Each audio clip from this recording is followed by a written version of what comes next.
ভাই 10টা মিনিট কথা শুনে 10 মিনিট পর যদি ভালো না লাগে চলে যাবেন। 10টা মিনিট ওয়াজ না শুনে কেউ যাবেন না। 10টা মিনিটের জন্য আপনার দিলাম আপনাদের কাছে, শুধু 10টা মিনিটের জন্য প্যান্ডেলে বসেই থাকবেন। হ্যাঁ, শুধু তো করেই দিয়েছি। আল্লাহ পাক নির্দেশ প্রদান করতেছেন, আমানতকে মালিকের কাছে ফিরিয়ে দাও। আপনার আমার হায়াতের জিন্দেগিটা আমানত, 70 বছর জিন্দেগিটা আমানত। আমার আল্লাহ রাব্বুল আলামিন এই আমানতকে খেয়ানত করতে নিষেধ করেছে। ও মুমিন, তোমার হায়াতের জিন্দেগির হিসাব আল্লাহর কাছে দেওয়া লাগবে। তুমি যদি আমানতকে রক্ষা করতে পারো তোমার দাম বাড়বে, আর তুমি খেয়ানতকারী হয়ে যাও, আশরাফুল মাখলুকাত হিসেবে আল্লাহ তোমার সৃষ্টির সেরা টিপ বানাইলো, তখন আর তুমি সৃষ্টির সেরা মানব থাকবে না। তখন তুমি হয়ে যাবে উলাইকা কাল আনআম বাল হুম আযাল, তোমরা চতুষ্পদ প্রাণীর ন্যায় হয়ে যাবে। না না, কুকুরের চেয়ে আরো নিকৃষ্ট হয়ে যাবে। ও মুমিন, আপনার আমার হায়াতের জিন্দেগিটা আমানত। আল্লাহর দেখানো পথকে অনুসরণ করে জীবন বাস্তবায়ন করা প্রত্যেকটা মুমিনের দায়িত্ব। এটা আল্লাহর পক্ষ থেকে আমানত। যদি তুমি তোমার আমানতকে রক্ষা করতে পারো তোমার দাম বাড়বে। নুনের তৈরি ফেরেশতার চেয়ে তোমার সম্মান আল্লাহর কাছে বেড়ে যাবে। দুনিয়ার জিন্দেগির ভিতরে তোমার দাম বাড়তে থাকবে। তুমি যে মাটির উপর হাঁটতে থাকবা, মাটি কর্ম করতে থাকবে, আল্লাহর কাছে দোয়া করতে থাকবে, আল্লাহ সত্যিকারের একজন আমানতদার মানুষ আমার পৃষ্ঠে চলাফেরা করতেছে। ও মালিক, বান্দাটার হায়াত তুমি দীর্ঘ করে দাও, তার কদম যেন আমার পৃষ্ঠে আরো বেশি বেশি করে। মাটি আল্লাহর কাছে দোয়া করবে, শুধু মাটি না, যদি গাছের ছায়ার নিচে আশ্রয় নেয়, পাতাগুলা গাছগুলা আল্লাহর কাছে আবদার করতে থাকবে, আল্লাহ এই মানুষটা গাছের ছায়ার নিচে আশ্রয় নিয়েছে, আমানতদার একজন মানুষ, তোমার হুকুমগুলাকে সঠিকভাবে মূল্যায়ন করে মালিক গো তার হায়াতের ভিতরে বরকত দিয়ে দাও, তার বসাকে স্থায়িত্ব বাড়ায় দাও।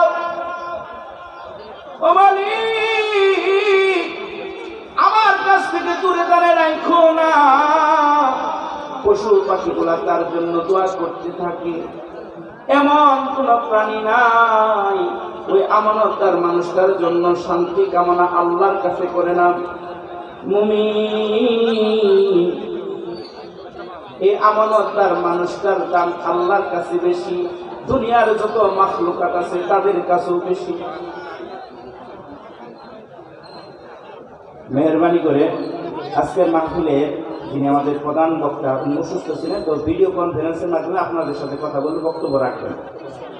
উনি কথা সবার সাথে কথা বলবেন।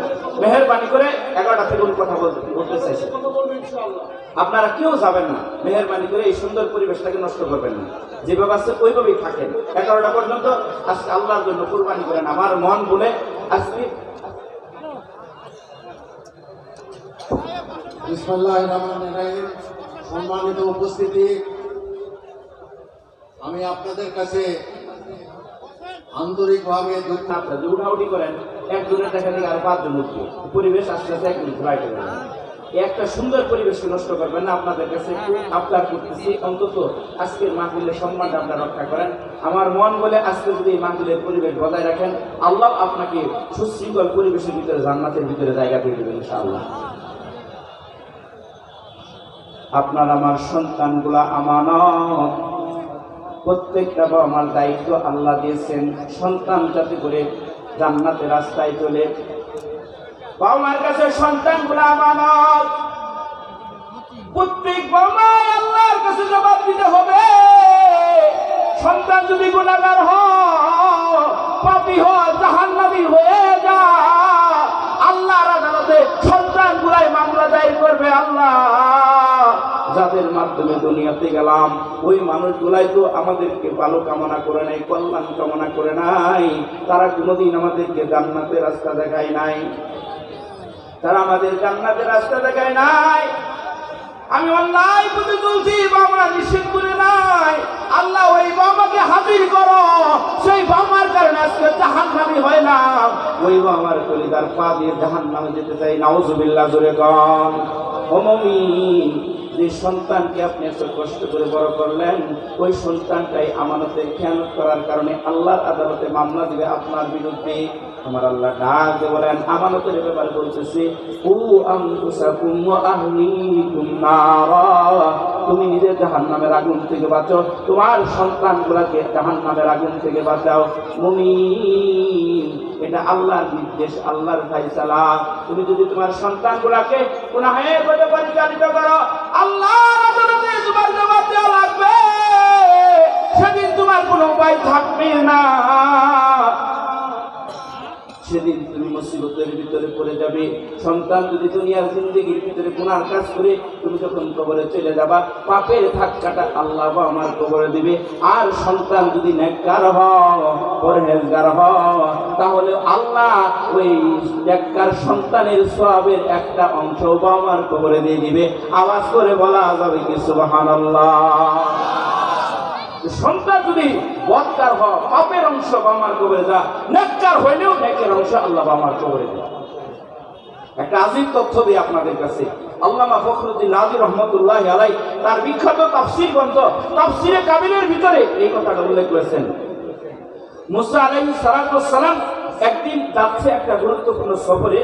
আল্লাহ তাআলা রাস্তার মাঝখানে তার অন্তর চক্ষু খুলে দিয়েছে। একটা স্থানের দিকে তাকায় দেখতেছে, কবরের ভিতরে ধাও ধাও করে আগুন জ্বলতেছে। মুসা আলাইহিস সালামের বুঝবার বাকি নাই, লোকটা গুনাহগার হওয়ার কারণে পাপী